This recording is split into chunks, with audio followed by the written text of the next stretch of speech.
Dahil nga na-board kami, gumala kami, kumain kami sa labas doon sa may Baywalk at saka nag-ukay-ukay.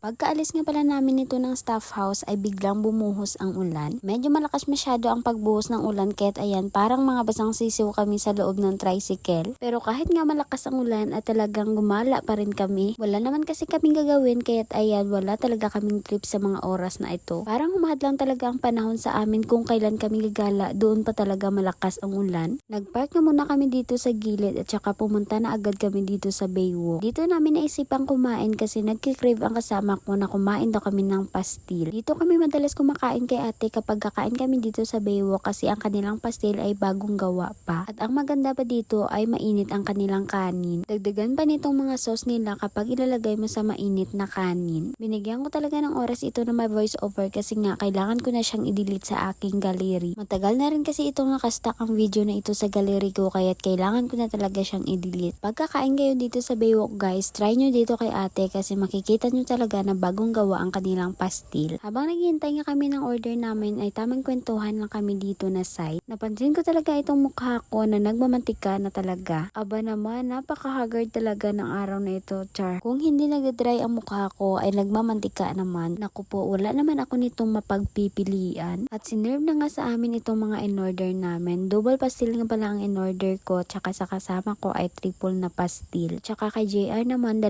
pastil lang. Siyempre, kapag umorder ka ng double o triple na pastil ay mapalibre ka ng soft drinks. Lemon na soft drinks nga pala ang pinili namin kasi naman sa opisina ay palagi na lang kaming nagkuko. Para maiba naman, lemon na soft drinks naman ang pinili namin. Bale, naglagay nga pala ako nitong ginisang bawang at saka ginisang alamang. Dagdag lasa rin naman ito sa kanin na kakainin ko. Siyempre, wala nang patumpik-tumpik pa. Kainan na!